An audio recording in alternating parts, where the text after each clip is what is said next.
မင်္ဂလာပါရှင်အခုဆိုရင်အေးမြတဲ့ဆောင်းရာသီကိုရောက်ရှိလို့လာပြီပေါ့နော်ဒီလိုအချိန်မျိုးမှာရာသီဥတုအကူအပြောင်းကြောင့်အေးမိတာချောင်းဆိုးတာနဲ့ကိုယ်လက်မအီမတာဖြစ်တာမျိုးတွေကြုံတွေ့ရတတ်ပါတယ်ဒါကြောင့်ဒီနေ့မှာတော့ကိုယ်ခံအားကိုမြင့်တင်ပေးပြီးတော့ခန္ဓာကိုယ်ကိုနှွေးထွေးစေမယ့်ဆောင်းရာသီမှာမဖြစ်မနေစားသင့်တဲ့အစားအစာများအကြောင်းကိုမျှဝေပေးသွားမှာပဲဖြစ်ပါတယ်ရှင်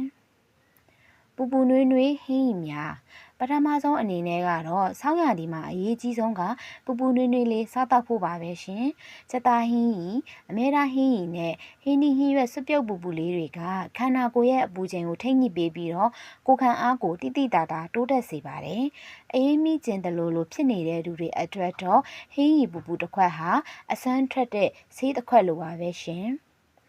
ဂျင်းပါဝင်တဲ့အစားအစာများနောက်တစ်ခုကတော့ဆောင်းရာသီမှာမရှိမဖြစ်ဆေးဘက်ဝင်တဲ့ဂျင်းလေးပဲဖြစ်ပါတယ်ဂျင်းဟာတွေးလည်ပတ်မှုကိုကောင်းမွန်စေတယ်လို့ခန္ဓာကိုယ်ရဲ့ကအရေးအတွက်တွေကိုလည်းဖယ်ရှားပေးနိုင်ပါတယ်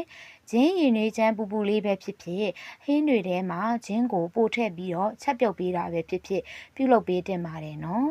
အထူးသဖြင့်မနက်စောစောမှာဂျင်းရည်နွေးတစ်ခွက်တောက်ပေးမယ်ဆိုရင်တနေ့လုံးကိုယ်လက်ပေါ်ပါပြီးတော့လန်းဆန်းနေစေမှာပဲဖြစ်ပါတယ်ရှင်ပရိုတိန်းကျွယ်ဝတဲ့အစားအစာများတတိယအချက်ကတော့ပရိုတိန်းပါဝင်မှုများတဲ့အစားအစာတွေပဲဖြစ်ပါတယ်။ဆောင်းရာသီမှာခန္ဓာကိုယ်ကစွမ်းရည်ပိုသုံးရတဲ့အတွက်အားနည်းလွယ်တတ်ပါတယ်ရှင်။ဒါကြောင့်ကြက်သား၊ငါး၊ကြက်ဥနဲ့ပဲမျိုးစုံတို့ကိုလုံလောက်အောင်စားပေးရပါမယ်နော်။ဒီအစားအစာတွေက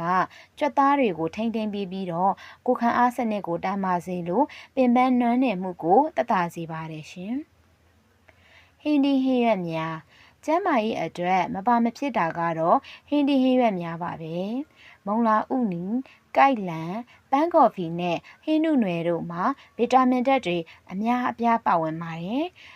ဒီဗီတာမင်ဓာတ်တွေအများပြားပါဝင်တဲ့အာဟာရဓာတ်တွေကအေးမိခြင်းနဲ့တုပ်ကွေးယောဂါတွေကိုကာကွယ်ပေးနိုင်ပါတယ်ရှင်။ဒါကြောင့်ဟင်းဒီဟင်းရွက်တွေကိုမကြာခဏချက်စားပေးဖို့တိုက်တွန်းချင်ပါတယ်ရှင်။တတိများနောက်ဆုံးတစ်ချက်ကတော့လက်ဆက်တဲ့တတိများပဲဖြစ်ပါတယ်။ဆောင်းရာသီမှာအရေပြားခြောက်တွေ့တာနဲ့ကိုယ်ခံအားကျတာကိုကာကွယ်ဖို့ဗီတာမင်စီကျွယ်ဝတဲ့လိမ္မော်ဒီပန်းဒီနဲ့တံမြာဒီတွေကိုစားပေးသင့်ပါတယ်။နေ့စဉ်တတိတစ်မျိုးမျိုးစားပေးတဲ့အလေးအချင်းကတင့်ကိုဆောင်းရာသီတစ်ခြားလုံးကျန်းမာရှင်လန်းနေစေမှာပဲဖြစ်ပါတယ်ရှင်။ဟုတ်ကဲ့အခုပြောပြတာတွေကတော့ဆောင်းရာသီမှာကျန်းမာရေးအတွက်ဂရုစိုက်စားတောက်တဲ့အစားအစာတွေပဲဖြစ်ပါတယ်ရှင်ဒီဗီဒီယိုလေးကအသုံးဝင်နေဆိုရင် like နဲ့ share လုပ်ပေးဖို့တောင်းဆိုချင်ပါတယ်ရှင်နောက်ထပ်ကျန်းမာရေးဗီဒီယိုတစ်တွေကိုကြည့်ရှုနိုင်ဖို့အတွက်ကျမတို့ရဲ့ channel လေးကိုလည်း subscribe လုပ်ထားပေးပါအောင်နော်အားလုံးပဲကျန်းမာပျော်ရွှင်တဲ့ဆောင်းရာသီလေးကိုပိုင်ဆိုင်နိုင်ကြပါစေရှင်ကျေးဇူးတင်ပါတယ်ရှင်